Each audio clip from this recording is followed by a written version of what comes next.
আয়াত ১১ লাহু মুআক্কিবাতুম মিন বাইনি ইয়াদাইহি ওয়া মিন খালফিহি ইয়াহফাযুনাহু মিন আমরিল্লাহ ইন্নাল্লাহা লা ইউগাইয়িরু মা বিকওমিন হাত্তা ইউগাইয়িরু মা বিআনফুসিহিম وَإِذَا أَرَادَ اللَّهُ بِقَوْمٍ سُوءًا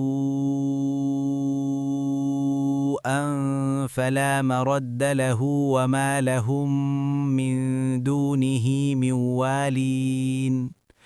অনুবাদ: মানুষের জন্য রয়েছে তার সামনে ও পিছনে একের পর এক আগমনকারী প্রহরী। তারা আল্লাহর আদেশে তার রক্ষণাবেক্ষণ করে। নিশ্চয় আল্লাহ কোনো সম্প্রদায়ের অবস্থা পরিবর্তন করেন না যতক্ষণ না তারা নিজেদের অবস্থা নিজেরা পরিবর্তন করে না। আর কোনো সম্প্রদায়ের জন্য যদি আল্লাহ অশুভ কিছু ইচ্ছে করেন তবে তা রদ হওয়ার নয়, এবং তিনি ছাড়া তাদের কোনো অভিভাবক নেই। তাফসির ১ নং ফুটনোট। মুআক্কিবাতুন শব্দটি মুআক্কিবাতুন এর বহুবচন। যে দল অপর দলের পেছনে কাছাকাছি হয়ে আসে তাকে মুআক্কিবাতুন অথবা মুতাআক্কিবাতুন বলা হয়। মিন বাইনি ইয়াদাইহি এর শাব্দিক অর্থ উভয় হাতের মাঝখানে, উদ্দেশ্য মানুষের সম্মুখ দিক। মিন খলফিহি এর অর্থ পশ্চাৎ দিক। আয়াতের কয়েকটি অর্থ করা হয়ে থাকে। ১. তারা আল্লাহর নির্দেশের কারণে তাকে হেফাজত করে।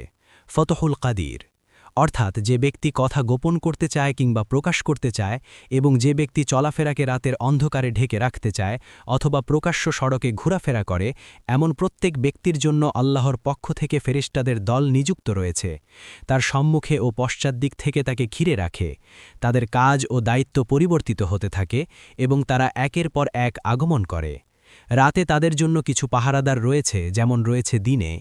তারা তাকে বিভিন্ন দুর্ঘটনা থেকে হেফাজত করে।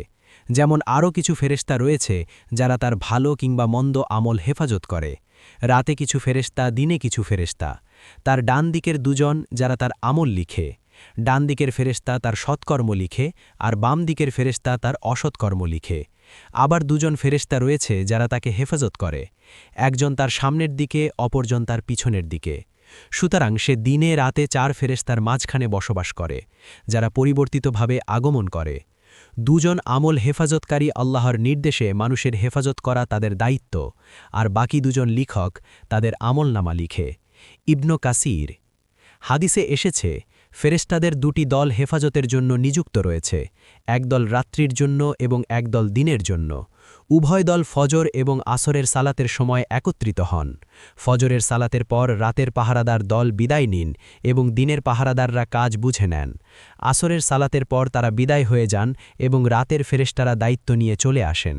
বুখারীতে ৭৪২৯, মুসলিমে ৬৩৩২। ২. ইবনে আব্বাস রাদিয়াল্লাহু আনহুমা থেকে আয়াতের আরেকটি অর্থ বর্ণিত আছে, তা হচ্ছে আল্লাহর নির্দেশ থেকে তাকে হেফাজত করে। ইবনু কাসির অর্থাৎ তার কোনো প্রকার আযাব, যেমন জিন ইত্যাদি থেকে তাদেরকে হেফাজত করে। কুরতুবী তারপর যখন তার তাকদীর অনুযায়ী কোনো কিছু ঘটার জন্য আল্লাহর নির্দেশ আসে, তখন ফেরেশতাগণ সরে পড়ে। আলী রাদিয়াল্লাহু আনহু বলেন, প্রত্যেক মানুষের সাথে কিছু সংখ্যক হেফাজতকারী ফেরেশতা নিযুক্ত রয়েছে। তার উপর যাতে কোনো প্রাচীর ধসে না পড়ে, কিংবা সে কোনো গর্তে পতিত না হয়, কিংবা কোনো জন্তু বা মানুষ তাকে কষ্ট না দেয়, ইত্যাদি বিষয়ে ফেরেশতাগণ তার হেফাজত করেন। ইবনে আব্বাস রাদিয়াল্লাহু আনহুমা বলেন, তবে কোনো মানুষের তাকদীর লিখিত বিপদাপদে জড়িত হওয়ার সময় ফেরেশতারা সেখান থেকে সরে যায়। ইবনু হাজার ফতহুল বারী ৮ পৃষ্ঠা ৩৭২।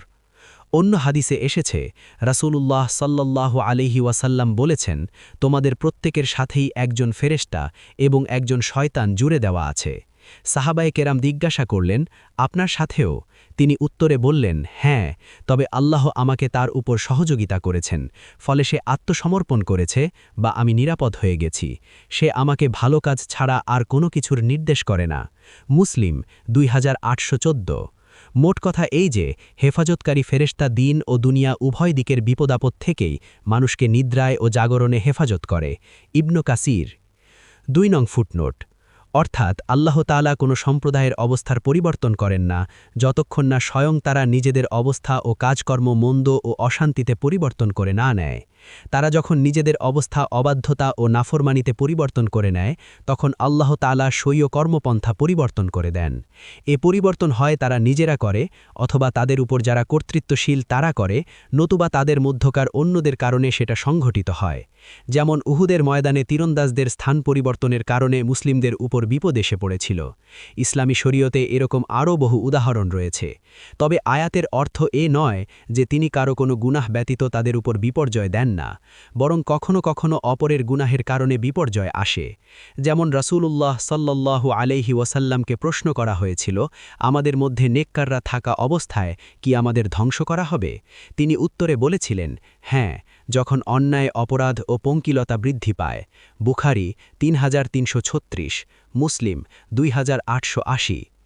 সার কথা এই যে মানুষের হেফাজতের জন্য আল্লাহর পক্ষ থেকে ফেরেশতাদের পাহারা নিয়োজিত থাকে, কিন্তু সম্প্রদায় যখন আল্লাহর নেয়ামতের কৃতজ্ঞতা ও তার আনুগত্য ত্যাগ করে পাপাচার, ভ্রষ্টতা ও অবাধ্যতার পথ বেছে নেয়, তখন আল্লাহর গজব ও আযাব তাদের উপর নেমে আসে। এ আযাব থেকে আত্মরক্ষার কোনো উপায় থাকে না। অন্য আয়াতে আল্লাহ তাআলা বলেন, এটা এজন্য যে যদি কোনো সম্প্রদায় নিজের অবস্থার পরিবর্তন না করে, তবে আল্লাহ এমন নন যে তিনি ওদেরকে যে সম্পদ দান করেছেন তাতে পরিবর্তন আনবেন। সূরা আল আনফাল ৫৩। ৩ নং ফুটনোট। বলা বাহুল্য, যখন আল্লাহ তাআলাই কাউকে আঘাত দিতে চান, বিপদে ফেলতে চান, অসুখ দিতে চান, রোগাগ্রস্ত করতে চান, তখন কেউ তার সে বিপদ ফেরাতে পারে না। কুরতুবী। আল্লাহর নির্দেশের বিপরীতে তার সাহায্যার্থেও কেউ এগিয়ে আসতে পারে না। সুতরাং তোমরা এ ধরনের ভুল ধারণা পোষণ করো না যে যাই কিছু করতে থাকো না কেন, আল্লাহর দরবারে এমন কোনো শক্তিশালী পীর, ফকির বা কোনো পূর্ববর্তী পরবর্তী মহাপুরুষ বা কোনো জিন বা ফেরেশতা আছে যে তোমাদের নজরানার উৎকুশ নিয়ে তোমাদেরকে অসৎ কাজের পরিণাম থেকে বাঁচাবে। অন্য আয়াতে আল্লাহ তাআলা বলেন, এবং অপরাধী সম্প্রদায়ের উপর থেকে তার শাস্তি রদ করা হয় না। আল আনআম ১৪৭। আরও বলেছেন, অপরাধী সম্প্রদায় হতে আমাদের শাস্তি রদ করা যায় না। সূরা ইউসুফ ১১০।